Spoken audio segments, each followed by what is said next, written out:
Chapter 14. Now Joab the son of Zeruiah perceived that the king's heart was toward Absalom, and Joab sent to Tekoa, and fetched thence a wise woman, and said unto her, I pray thee, feign thyself to be a mourner, and put on now mourning apparel, and anoint not thyself with oil, but be as a woman that had a long time mourned for the dead, and come to the king, and speak on this manner unto him. So Joab put the words in her mouth. And when the woman of Tekoa spake to the king, she fell on her face to the ground, and did obeisance, and said, Help, O king. And the king said unto her, What aileth thee? And she answered, I am indeed a widow woman, and mine husband is dead. And thy handmaid had 2 sons, and they 2 strove together in the field, and there was none to part them, but the one smote the other, and slew him.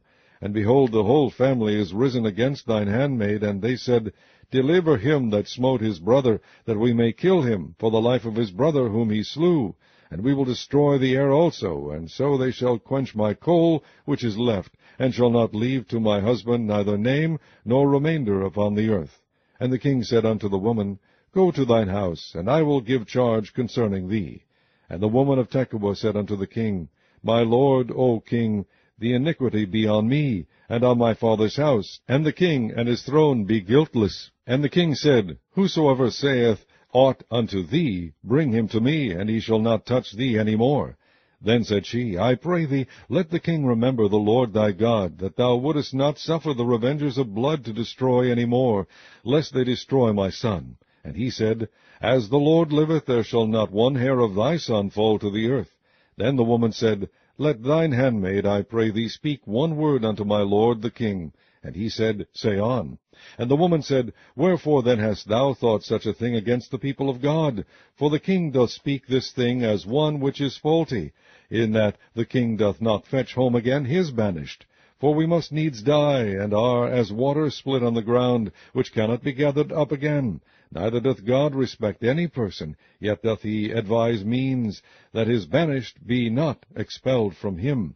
Now therefore that I am come to speak of this thing unto my lord the king, it is because the people have made me afraid. And thy handmaid said, I will now speak unto the king. It may be that the king will perform the request of his handmaid, for the king will hear to deliver his handmaid out of the hand of the man that would destroy me and my son together out of the inheritance of God. Then thine handmaid said, The word of my lord the king shall now be comfortable, for as an angel of God so is my lord the king, to discern good and bad. Therefore the Lord thy God will be with thee. Then the king answered and said unto the woman, Hide not from me, I pray thee, the thing that I shall ask thee. And the woman said, Let my lord the king now speak. And the king said, Is not the hand of Joab with thee in all this? And the woman answered and said, As thy soul liveth, my lord the king, none can turn to the right or to the left from aught that my lord the king hath spoken. For thy servant Joab, he bade me, and he put all these words in the mouth of thine handmaid. To fetch about this form of speech hath thy servant Joab done this thing, and my lord is wise, according to the wisdom of an angel of God, to know all things that are in earth. And the king said unto Joab, Behold, now I have done this thing. Go therefore, bring the young man Absalom again. And Joab fell to the ground on his face, and bowed himself, and thanked the king. And Joab said, Today thy servant knoweth that I have found grace in thy sight, my lord, O king, in that the king hath fulfilled the request of his servant. So Joab arose, and went to Geshur, and brought Absalom to Jerusalem. And the king said, Let him turn to his own house, and let him not see my face. So Absalom returned to his own house, and saw not the king's face. But in all Israel there was none to be so much praised as Absalom for his beauty. From the sole of his foot even to the crown of his head there was no blemish in him. And when he polled his head, for it was at every year's end that he polled it, because the hair was heavy on him, therefore he polled it, he weighed the hair of his head at 200 shekels after the king's weight. And unto Absalom there were born 3 sons and 1 daughter, whose name was Tamar. She was a woman of a fair countenance. So Absalom dwelt 2 full years in Jerusalem, and saw not the king's face. Therefore Absalom sent for Joab to have sent him to the king. But he would not come to him, and when he sent again the second time, he would not come. Therefore he said unto his servants, See, Joab's field is near mine, and he hath barley there. Go and set it on fire. And Absalom's servants set the field on fire. Then Joab arose, and came to Absalom unto his house, and said unto him, Wherefore have thy servants set my field on fire? And Absalom answered Joab, Behold, I sent unto thee, saying, Come hither, that I may send thee to the king, to say, Wherefore am I come from Geshur? It had been good for me to have been there still. Now therefore let me see the king's face, and if there be any iniquity in me, let him kill me. So Joab came to the king, and told him.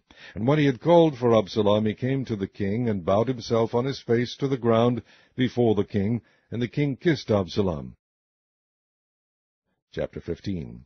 And it came to pass after this, that Absalom prepared him chariots and horses, and 50 men to run before him. And Absalom rose up early, and stood beside the way of the gate. And it was so, that when any man that had a controversy came to the king for judgment, then Absalom called unto him, and said, Of what city art thou? And he said, Thy servant is of one of the tribes of Israel. And Absalom said unto him, See, thy matters are good and right, but there is no man disputed of the king to hear thee. Absalom said moreover, O that I were made judge in the land, that every man which hath any suit or cause might come unto me, and I would do him justice. And it was so, that when any man came nigh to him to do him obeisance, he put forth his hand, and took him, and kissed him. And on this manner did Absalom to all Israel that came to the king for judgment. So Absalom stole the hearts of the men of Israel. And it came to pass after 40 years, that Absalom said unto the king, I pray thee, let me go and pay my vow, which I have vowed unto the Lord in Hebron. For thy servant vowed a vow while I abode at Geshur in Syria, saying, If the Lord shall bring me again indeed to Jerusalem, then I will serve the Lord. And the king said unto him, Go in peace. So he arose and went to Hebron. But Absalom sent spies throughout all the tribes of Israel, saying, As soon as ye hear the sound of the trumpet, then ye shall say, Absalom reigneth in Hebron.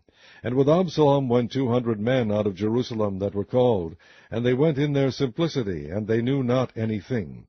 And Absalom sent for Ahithophel the Gilonite, David's counselor, from his city, even from Gilo, while he offered sacrifices. And the conspiracy was strong, for the people increased continually with Absalom. And there came a messenger to David, saying, The hearts of the men of Israel are after Absalom. And David said unto all his servants that were with him at Jerusalem, Arise, and let us flee, for we shall not else escape from Absalom. Make speed to depart, lest he overtake us suddenly, and bring evil upon us, and smite the city with the edge of the sword. And the king's servants said unto the king, Behold, thy servants are ready to do whatsoever my lord the king shall appoint. And the king went forth, and all his household after him, and the king left 10 women, which were concubines, to keep the house. And the king went forth, and all the people after him, and tarried in a place that was far off. And all his servants passed on beside him, and all the Cherethites, and all the Pelethites, and all the Gittites, 600 men which came after him from Gath, passed on before the king. Then said the king to Ittai the Gittite, Wherefore goest thou also with us? Return to thy place, and abide with the king, for thou art a stranger, and also an exile. Whereas thou camest but yesterday, should I this day make thee go up and down with us? Seeing I go whither I may, return thou, and take back thy brethren. Mercy and truth be with thee. And Ittai answered the king, and said, As the Lord liveth, and as my lord the king liveth, surely in what place my lord the king shall be, whether in death or life, even there also will thy servant be. And David said to Ittai, Go and pass over. And Ittai the Gittite passed over, and all his men, and all the little ones that were with him. And all the country wept with a loud voice, and all the people passed over. The king also himself passed over the brook Kidron, and all the people passed over toward the way of the wilderness. And lo, Zadok also, and all the Levites were with him, bearing the ark of the covenant of God. And they set down the ark of God, and Abiathar went up, until all the people had done passing out of the city. And the king said unto Zadok, Carry back the ark of God into the city. If I shall find favor in the eyes of the Lord, he will bring me again, and shew me both it and his habitation. But if he thus say, I have no delight in thee, behold, here am I. Let him do to me as seemeth good unto him. The king said also unto Zadok the priest, Art not thou a seer? Return into the city in peace, and your 2 sons with you, Ahimaaz thy son, and Jonathan the son of Abiathar.